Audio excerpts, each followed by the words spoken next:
Welcome to Dark Hour Tales, where every page hides a secret, and every shadow has a voice. Sit by the fire and listen closely. This story might just keep you up at night. We'd been hiking for 6 hours when I realized the trail was gone. It didn't happen all at once. That's the part that gets under my skin. It wasn't like we took a wrong turn or wandered off by mistake. The change was subtle, gradual. One moment we were walking on gravel, brushing branches aside and following the familiar blaze marks on tree trunks, and then, without any of us noticing, we weren't. No more markers. No gravel. Just forest. I looked down and saw pine needles instead of path. Tree roots like veins, tangled across the ground. It took me a few more steps to admit it out loud, even to myself, that we had no idea where we were anymore. I didn't panic right away. At first, it felt like we just drifted slightly off course. Maybe the trail had bent and we hadn't followed it closely enough. I told myself we could retrace our steps, pull out the maps, maybe get a GPS fix once we hit a clearing. But then the woods started to feel different. Not just unfamiliar, different in a way I couldn't explain. The trees grew taller. That was the first thing. Thicker trunks, spaced closer together. They leaned just slightly inward, like we were walking into a narrowing tunnel. Above us, the canopy had thickened until it completely swallowed the sky. The sunlight faded, but not the way it should. It didn't dim gradually. It just thinned, like the light itself was being choked out by something heavy. I checked my phone. No signal. The GPS had already been flickering in and out for the last hour. Now it was nothing but a blank map and a spinning icon. Max tried his phone, then Dev checked his. But with same result. Jay cracked a joke about classic horror movie energy. No one laughed. We were all thinking the same thing, even if no one wanted to say it. We'd gone too far in. Anna finally broke the silence. She said quietly, "This isn't the way." Her voice wasn't panicked, but it carried a kind of tension I hadn't heard in her before. Like she was trying to keep her fear on a leash and it was starting to slip. I didn't say anything back. I just looked around and tried to find something I recognized. That was when I saw it. A trail. Or something like one. It branched off to the right, narrow and crooked, barely visible beneath the forest floor. Covered in pine needles, half concealed by roots and moss. But it was there. A line in the trees, too straight and too clean to be natural. It hadn't been there a minute ago. I would have noticed. I'm sure of it. But now it was the only thing that looked remotely like a way forward. Or back. Or out. I don't know why I stepped onto it. Maybe I was tired of standing still. Maybe it was curiosity, or something else entirely. But the moment my boots touched that ground, something in the air shifted. Heavier. Like walking into a space where you weren't supposed to be. The others followed, slowly, without speaking. The trail curved as it moved deeper into the forest, flanked by trees so close they felt like walls. The bark was darker here, almost black. Some of it was peeling in long, curling strips, as if the trees were trying to shed their skin. And the smell, it was subtle at first, but the deeper we went, the stronger it became. A metallic edge, sharp and sour, like rust. Or blood, mixed with something damp and organic, like wet soil left to rot in the heat. I stopped trying to make sense of where we were. The forest didn't match any of the maps. The angles were wrong. The turns didn't line up with the direction we'd come from. And every few minutes, I had the sinking feeling that we were walking in circles, but the trees were never the same. And then, just as suddenly as the trail had appeared, it ended. The trees opened into a clearing the size of a backyard, and in the center of it, 3 tents. Canvas, weather-worn, sun-bleached to a colorless gray, arranged in a triangle around a stone fire pit filled with black ash. Equipment scattered nearby, old, rusted, half buried in the dirt. A boot, the pan. A folding chair tipped over like someone had stood up in a hurry and never sat back down. I stepped into the clearing and felt the air tighten. The silence wasn't empty. It was expectant. I stepped closer to the fire pit, not really thinking, just pulled forward. The stones were arranged in a perfect circle, no moss on them, no vines growing in between. The ash inside was deep and dark, piled like it had been used again and again. Someone had built this to last. I crouched and hovered my hand over the center. It wasn't warm, but it also wasn't cold. The others stayed near the edge of the clearing. No one said a word. I could feel them watching me, and I think part of them was waiting to see if I would drop dead or scream or burst into flames. But I didn't. I just stood up slowly and scanned the camp. The 3 tents were arranged like they'd been placed with intention, equal distance apart, each one facing inward toward the pit. One had its flap open. The canvas hung slack, the zipper rusted and frayed at the edges. Something about that open flap made my skin crawl. I turned toward it, not rushing, not pretending to be brave, just drawn in. Inside, there was a sleeping bag, unrolled and smooth, like someone had just laid it out that morning. Next to it was a folded flannel shirt, cleaner than it should have been, and a protein bar with 1 bite missing. Beside it, a silver thermos, dented but intact. I knelt beside it and unscrewed the cap. Still warm. I didn't need to taste it to know it was coffee. I stood up, backed out of the tent, and said quietly, "Someone's been here." No one responded right away. I didn't expect them to. The forest around us felt even quieter than before. As if the trees were listening now. As if our voices didn't belong. I looked to Anna. She was standing near a fallen log, arms crossed, mouth set in a straight line.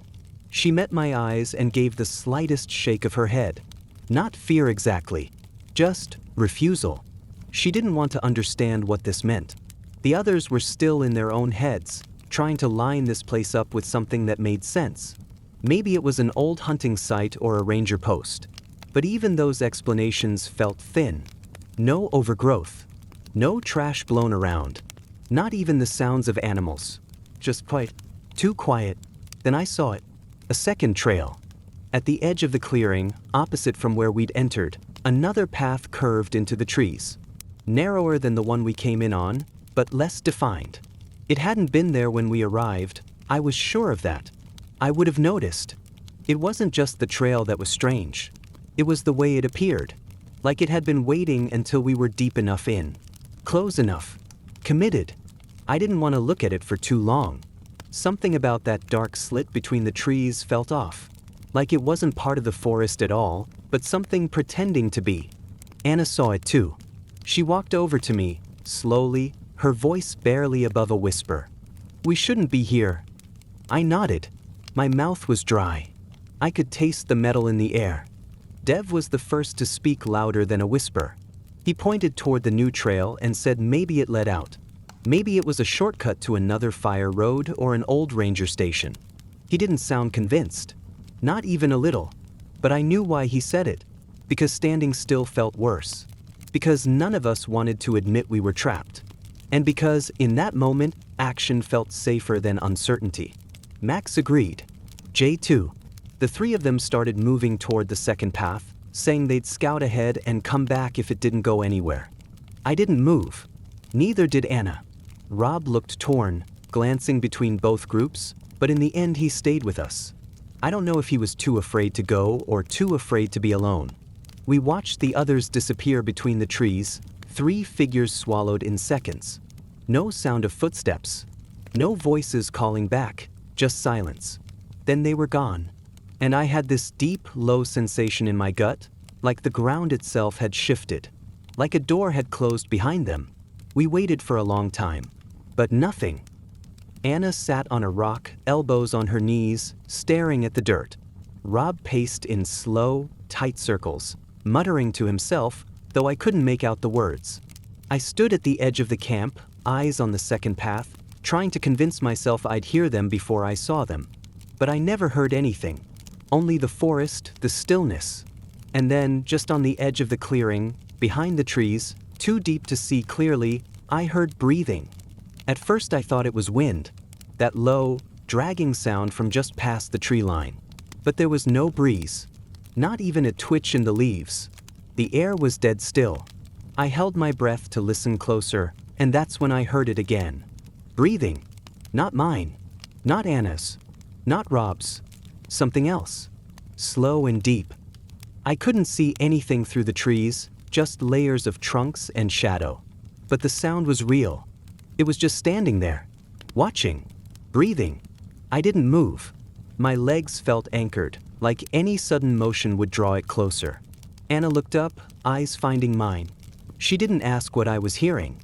She already knew. She heard it too. Rob was still pacing, but he stopped when he noticed us staring into the trees. His mouth opened like he was going to speak, but the words didn't come. The breathing grew louder, not rushing toward us, not approaching in any clear way, just closer. I turned slowly, keeping my body between Anna and the trees, and whispered, "We need to move." I didn't know where. Not back the way we came, that trail had already vanished. And the second path? The one the others had taken? That felt worse. So we picked the only option left. We ran. Not through any marked route, not even a trail. Just straight into the woods, through underbrush and low-hanging limbs, ducking branches, stepping over roots that tried to catch our feet. The trees pressed tighter, like they didn't want us to leave. Rob followed, crashing behind us, breathing fast and loud. I didn't look back. I didn't dare. But the woods weren't acting like woods anymore. Landmarks shifted. Clearings appeared and disappeared. I could swear we passed the same dead tree twice, maybe 3 times, from different angles. Every few minutes I'd stop and try to get my bearings, but nothing made sense. The sun hadn't moved.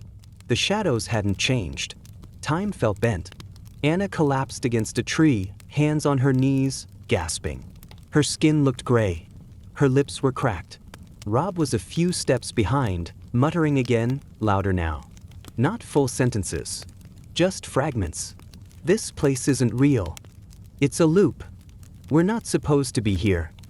I wanted to tell him to shut up, but I couldn't, because I was starting to believe him.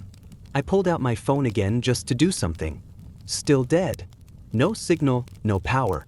The battery had been nearly full that morning. I sat down on a rock and tried to focus, thinking and to find a plan. But nothing came, just the sound of my own pulse, loud in my head. And then Anna said something I'll never forget. "This isn't the forest anymore." I didn't ask what she meant, because I felt it too. The woods had changed, quietly, without warning, like something had peeled the real forest away and replaced it with this imitation. Same shapes, same textures, but none of the life, none of the rules. I stood up, and that's when I saw it. Through the trees. Just ahead. It's the camp again. Same 3 tents. Same fire pit. Same scattered gear. We had been running blind, completely off trail, making random turns for what felt like an hour, and somehow, impossibly, we had come back. Everything looked exactly the same, except for one detail. One of the tents was zipped shut. It hadn't been before. We stood at the edge of the clearing, none of us saying a word. I felt sick. My body knew before my brain did. Whatever was inside that tent wasn't supposed to be there. Anna touched my arm, just briefly, then let go. I didn't look at her. I just stepped toward the tent. The flap was zipped all the way down, the metal dark with rust, the fabric stiff from age and damp air. I crouched beside it and listened, holding still for a long moment. No breathing, no movement, just silence pressing in. I reached for the zipper and pulled it open, slowly, carefully, the teeth grinding like something that hadn't been used in years. Inside it was dark and musty. The light from the clearing didn't reach far, but I saw enough. A body, curled in a sleeping bag, facing the wall of the tent. Dirty clothes, matted hair. And its shoulders were shaking. At least not a dead body. He turned his head slowly, just enough for the light to catch his face. It was Jay. His eyes were open but wrong. Blank and glassy. His lips moved, soundless, like he was whispering something to someone who wasn't there. His shirt was torn, dried blood on the collar. Thin scratches ran up and down his arms and neck, like he'd been clawing at something, or himself. I leaned in, my voice barely audible. "Jay." He didn't blink, just stared past me. Then he said a single word, "Don't." That was all. Then he screamed. The scream didn't sound human. It came from somewhere deeper than his lungs, thin at the top, but with something cracked and full of pressure underneath. like it had been building for too long, like it didn't belong entirely to him. I flinched and stumbled backward out of the tent, scraping my hand on the zipper as I fell. The sound kept going, echoing off the trees without actually echoing, like the forest refused to let it bounce. It just soaked it in. Anna reached me, breath caught in her throat, but her gaze stayed fixed on the tent. I knew she wanted to look inside. I saw it in the way she hovered, like something in her body was pulling her forward. But she stayed where she was. She couldn't bring herself to cross that line. Jay went silent all at once. Not a gradual fade. Just off. Like someone flipped a switch. We stood in the clearing again, and for a long time, none of us spoke. Rob was the first to move. He turned and walked toward the trees, slow at first, then faster. I called out. He didn't stop. He wasn't running away from something. He was running into it, like he wanted to disappear. His footsteps faded fast. And then, nothing. Just the three of us again. Anna sat down near the fire pit, head in her hands. I didn't sit. I didn't know if I could get back up. Something in me kept repeating that we should go after Rob, but I knew it was too late. Not because we couldn't find him, but because he couldn't find himself anymore. That's what this place did. It unstitched you, thread by thread, until there wasn't enough left to follow back. Time passed, but not in any normal way. The light didn't change. It just hovered, dim, golden, heavy. Like we were stuck between evening and something darker that never quite arrived. Jay never came out of the tent. We didn't speak his name. We didn't gather wood, or check our gear, or say what we were thinking. We just sat there, quiet and hollow, like we were waiting for something to happen, or for something to decide whether we still belonged here at all. Time stretched out, soft around the edges, and none of it felt like ours anymore. I asked Anna how long she thought we'd been out here. She didn't answer, just stared at the dirt like the question didn't belong here anymore. Like the idea of time itself had stopped making sense. Later, how much later I couldn't say, I looked up and saw a figure standing at the edge of the clearing. Not moving, just there. And Max? He was facing us, maybe 30 feet away, body half shrouded in shadow. The second I saw him, something felt off. His posture was wrong, shoulders too square, arms hanging too straight. Like someone remembering what a human should look like, but not quite getting it right. He didn't call out. He didn't blink. I wanted to say his name, but my throat wouldn't cooperate. Then he stepped back into the trees. Gone. Just like that. I didn't follow. I didn't even stand up. Every instinct I had was screaming not to move. Anna looked at me and said quietly, "I don't think that was him." I nodded, because it wasn't. It looked like Max. But it moved like something trying to be Max. And failing. That's when I stopped hoping the others would come back. That's when I understood anything that did come back wasn't going to be them. I tried to sleep that night, curled up beside Anna, my back to the fire pit, eyes open to the trees. I didn't close them once, because I knew if I did, I'd see them, Jay's blank stare, Rob's last look before he disappeared, that thing wearing Max's shape. I'd hear that breathing again, or worse, I'd feel it, hot against the side of my face, waiting for me to turn and see what it really was. I stayed awake while Anna slept, or tried to. I couldn't close my eyes. Every time I did, I thought I heard something moving just past the trees. Soft footsteps. Breathing. My own name, whispered from nowhere. Maybe it was the forest. Maybe it was just my mind unraveling. I listened to the woods and tried to convince myself the sounds were natural, but they weren't. The trees cracked too softly, like something brushing past them. The leaves didn't rustle with wind, just with movement that never showed itself. Every now and then I thought I heard footsteps, or whispering, or my name. I didn't check. At some point, before the light changed, before the sky even pretended to brighten, she spoke. What if we're not lost? She was sitting up now, staring at the ground like it had started answering questions we hadn't asked. What if this place brought us here? What if it wants us to stay? There was no fear in her voice, just the dull weight of someone saying something they've already accepted. I thought about telling her no, that we could find a road, that people were looking, that the outside world still existed. But I didn't. Because deep down, I didn't believe it either. When the light changed, it didn't feel like morning. There was no sun, just a pale, dull grayness that leaked through the trees like it had been thinned out. No warmth, no direction. Just a flat, dead light that told us another day had started, whether we wanted it or not. We hadn't slept. Not properly. We just lay there without speaking, waiting for the sky to shift and for our bodies to stiffen up from the cold. Rob was gone. Jay was still zipped inside that tent, if he was even still alive in the way we understood it. The others hadn't come back, and by then, I knew they wouldn't. We didn't talk about what to do next. There was no discussion, no map, no final vote. There was only movement, me standing up, Anna following. We didn't pack our things. We didn't say goodbye to the camp. We just left it behind. I didn't look back. I couldn't. Not because I was afraid of what I'd see, but because some part of me was afraid it would look exactly the same. Frozen. Waiting. Like it never wanted us to leave. We walked in the only direction that felt like forward. The ground sloped just slightly downward, and the undergrowth looked thinner that way, like maybe the forest was relaxing its grip. It wasn't much, but it was something to follow. I didn't recognize the trees anymore. I'd stopped trying to. Nothing in the forest felt anchored. Landmarks repeated, but not in any way that made sense. I saw the same bent sapling 3 times from 3 different angles.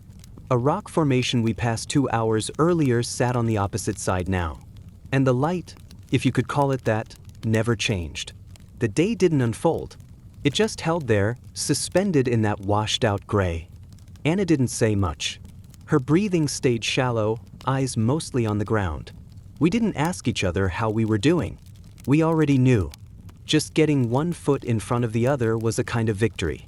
She pointed at a patch of ferns once and said she thought we'd passed them before. I recognized them too, but I didn't say it out loud. What would have been the point? The forest was turning itself inside out, and we were too tired to care. Then I saw it. Just a glimpse through the brush. A strip of something flat and pale and unnatural. It didn't look like a trail or a path. It looked like gravel.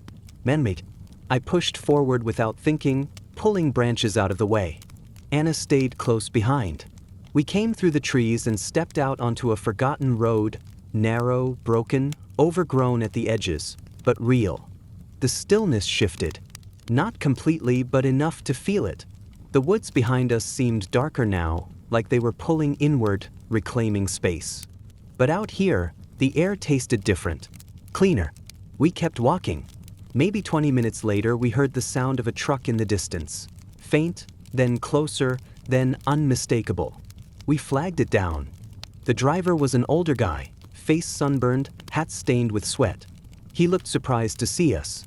Asked how far out we'd come from. I told him we'd gotten turned around on one of the service trails. He didn't question it, just offered us a ride. We didn't talk much in the truck. He made a few comments about the weather. Said people got lost in those woods more often than you'd think. I stared out the window. Anna kept her hands folded in her lap, eyes closed like she was still in there somewhere. When we reached town, he dropped us off at a ranger station.